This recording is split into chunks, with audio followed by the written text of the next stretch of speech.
We are becoming a very, and I mean very, silly people.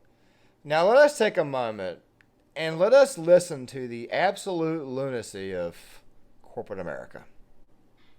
I am just kind of over just being nice to the right and being nice to these Trump supporters and pretending like they have a legitimate discourse and that their ideas are legitimate and should be treated with legitimacy. They shouldn't. We need to call them out for what they are. They're conspiracy theories. They're unfounded. They're untrue.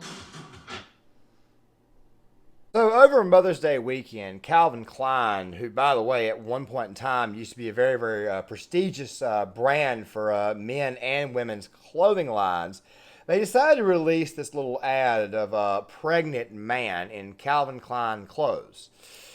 Calvin Klein, by the way, has been experiencing a massive decline in sales since about 2008, 2009. The main reason why, of course, is because Calvin Klein's product is through the roof. It's actually a very expensive brand. I think I have a Calvin Klein shirt in my closet, which, by the way, I don't always dress up like this right here. Of course, I typically dull myself out when I go out to the bar, I go out to the club, and when I go out to actually try to slay ladies, which, of course, I'm not very good at. But still, at the same time, though. And I had to get that shirt right there on clearance. And I think it cost me, $35 marked down from $85. Calvin Klein's a pretty expensive brand. So how in the world would you fix this problem? You would only pander to like 0.0003% of the population. Yeah, guys, that man or that supposed man you're seeing is actually a woman. Okay, and the woman, believe it or not, is actually a biological man. Now, of course, I got to keep things clean and I got to keep things more concise, seeing how YouTube likes to levy out strikes for quote unquote hate speech, at least within the first 2 minutes of a video. But you guys see how loony we are getting. Now, really quick, that clip that you guys heard was from John Adarola's The Damage Report, which, by the way, is on TYT, another declining network, which has about 5.89 million subscribers, but also at the same time can't muster 100,000 views. And don't worry, we'll be getting to Cenk's reaction to Joe Rogan, which I thought was absolutely stupid because it was kind of sort of over this right here, which made no sense. The thing is this right here. Are you sure that this right here is a smart strategy? Now, never mind the fact that it's loony, never mind the fact that it's stupid, but how in the world do you plan on saving a dying brand? So your plan is to completely forget soccer moms, to completely forget women in general. By the way, I want to go ahead and throw this out here. I know that this right here could get me in trouble with the ladies, but I don't really care. I got to throw this out here because I am a man who is attracted to women. I like my women to dress up. Okay, and I'm pretty sure my women would prefer me dress up too. And of course, I will meet the conditions. I always try to show up to a date or whatever, or go to the club or whatever. Anytime I'm around women, I always try to look my best. Okay, women typically tend to buy things like lingerie, and we had the same discussion, by the way, in my Victoria's Secret video when they talked about going completely woke and pandering to the woke crowd. We like our women to be attractive, or at least look attractive, or, try.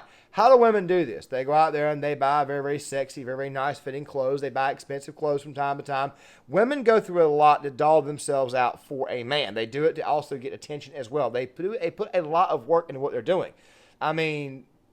Pain costs a lot of money, okay? And pain costs a lot of time.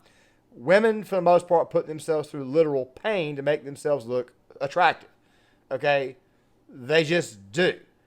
Okay, and you're going to completely forget the soccer mom. You're going to completely forget the women who actually buy your product in favor of pandering to 0.330, I don't know, percent of the population.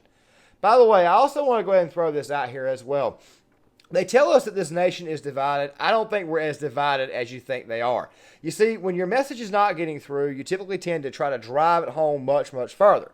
Well, what better way to do that than a failing company like Calvin Klein, who, by the way, ditched designer clothes back in 2019, saying it was no longer a thing, than try to drive home a message that men can get pregnant and that they should look sexy while they do it, and men can suddenly become women and look sexy while they do it.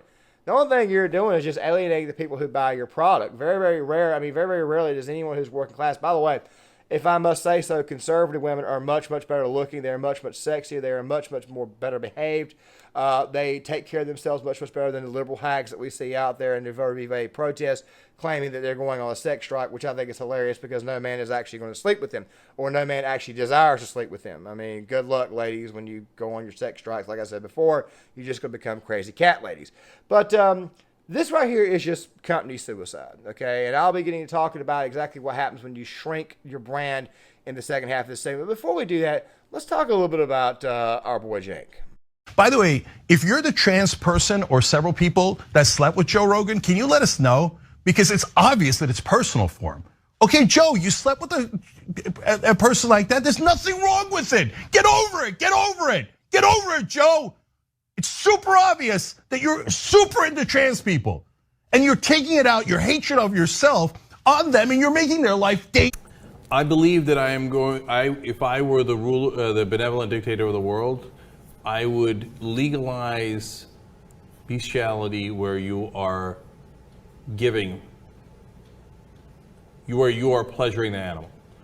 You see what I'm saying? Okay. A person like that, there's nothing wrong with it. Get over it. Get over it. Get over it, Joe. Dictator of the world, I would legalize bestiality where you are giving, where you are pleasuring the animal. You see what I'm saying? So Joe Rogan has put out a tweet about, he's been putting out some tweets as of late. I think I got a couple of them right here.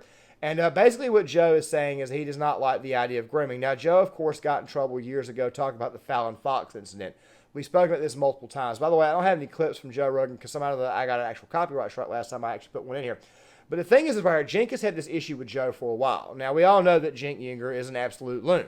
This is the same guy who, by the way, calls Glenn Greenwald, a guy who, by the way, is very, very far left, lefter than Cenk, who also happens to be gay, yet Cenk claimed that Glenn Greenwald hates people in the LGBTQ community. And by the way, he's at the Blame America crowd. He called him right-wing. He called Jimmy Dore right-wing. Jimmy Dore is also the Blame America crowd, a bit of a lowlife himself. But Jimmy, by the way, is much, much further to the left than Cenk is. Also something else, too. Joe Rogan voted for Joe Jorgensen. Joe Rogan is Joe Rogan is not on the right. Okay, he was a former Bernie bro. And of course, Cenk went out there to say that he could take Joe in a fight, challenge him to a fight. You know, the thing about Joe Rogan is this right here, and I'm not really the biggest fan of the world of Joe, but I will give Joe his props. The thing about Joe is this right here. Joe at one point in time would have several guests on the shows. Of course, he's had Bernie Sanders up there. He's had Stephen Crowder. He's had people from the left and the right both. Alex Jones. He's even had Cenk Uygur up there. I think that Cenk is upset about the fact that Joe just won't have these people back on his show because people like Cenk have embarrassed him on so many occasions, or they've embarrassed themselves so damn much that Joe does not want to have it. So this is really just a cry for attention. And him talking about Joe sleeping with transgenders and whatnot, I think this right here is just Cenk crying for attention, which by the way will lead me to my next point. Every time the left decides they want to create a problem, or every time the left wants to use the victim card, what they don't seem to realize is that they actually insulate themselves more and more and more. Let me go ahead and break this down, because I've been getting this question from one of my subscribers. I talked about this in a video yesterday about victimization and why they play the card. A lot of it is lunacy. Okay, there's the strategic left, and then there's the absolutely loony left. The strategic left likes to use the loony left as an actual weapon. You see this every day. You saw this in 2020 with the protests, the George Floyd protests, the riots and crap. You saw this, of course, not only with that right there, but you also saw the same exact pattern with the Roe v. Wade protests, which is, by the way, is still going on. You see this crap. Okay, this is what they do. Now, the thing is this right here. And we recently found out, and by the way, I'm not going to make a full video on this right now, but apparently Elon Musk has actually, I'm just using it as an example, Elon Musk has decided to put a hold on what's going on with Twitter. Some points were made that it's very possible that Twitter had been dealing with some very shady dealings. And one of those things is that they believe that they may have created fake leftist accounts. I mean, like, for example, we'll take someone like Don Jr., for example. When Elon Musk was apparently set to take over, Don Jr. experienced a splurge of like 30,000 like 30,000 followers, but yet a bunch of leftist accounts, about 200,000 leftist accounts, suddenly disappeared. It's not left-wingers leaving Twitter. You see, the whole point of the left is to try to pump itself up bigger than what it really truly is, and in reality, it's not. It's already small as it is. It's only about maybe 10 or 11% of the country, and they let it try to play this card that we are actually divided as a nation. I don't think we're as divided as you think. I run into people every day of different race, creed, and color, especially where I live at. Even though it's a relatively small place, it's actually pretty well diverse because we have a university. For the most part, people get along very, very well where I'm at, and I live in the southeastern section of the United States. And the thing is this right here. I've noticed that the left continues to get smaller and smaller and smaller. Well, part of the reason why the left gets smaller and smaller and smaller is because of lunatic-based bullshit like you're seeing now with Calvin Klein. You see, these people are no longer hiding it. It's almost like a plane that's trying to crash. You see, they're trying to make you believe. They're trying to force this upon you, which, by the way, is what they do before they eventually fall the hell out and die. Dying institutions try to pound their message in much, much further before they officially collapse. It's like the last gasp is what the hell it is. And as you guys are seeing with Calvin Klein, you're also going to see this with Target, which, by the way, I completely neglected to make a video on. But these woke companies, these woke corporations are losing all their credibility. Nobody's going to want to buy their brand. And the thing about it is this right here. When you stop going after your core audience, which, by the way, was soccer moms and, of course, conservative women, after a while, you're not going to have any friggin' customers. I mean, Michael Jordan said it best. Republicans buy sneakers, too. He knew what the hell he was doing, even though Michael Jordan's a lifelong Democrat. If you guys are kind of picking up on what I'm saying here, which, by the way, I probably do a better job myself. I'm not going to lie, I'm delivering it. But the thing is this right here. The more and more they do this, the more and more they insulate themselves from society. And after a while, you'll begin to see it actually shrink. And I think that there is what is occurring now. Now, I know somebody in the comment section when it comes to TYT is going to say, well, that is not the reason why people aren't watching TYT. Well, TYT was actually a show that was designed for comedy. Then it went full-blown leftist ideology. I mean, it went full-blown leftist politics. And let us not forget Cenk Uyghur's whole quote-unquote his bestiality comments. This is kind of hypocritical. I figured I'd go ahead and throw that clip in there to kind of sort of show you guys the comparison and contrast about this. But this right here is who the hell these people are. They're loons, and after a while, they're going to begin to insulate themselves further and further and further from society. But just because they're insulating themselves more and more and more does not make them any less dangerous. Guys, John Claymore here. If you guys like this content, hit the like button, subscribe, share the video, sign off in the comment section, and I will see you guys later.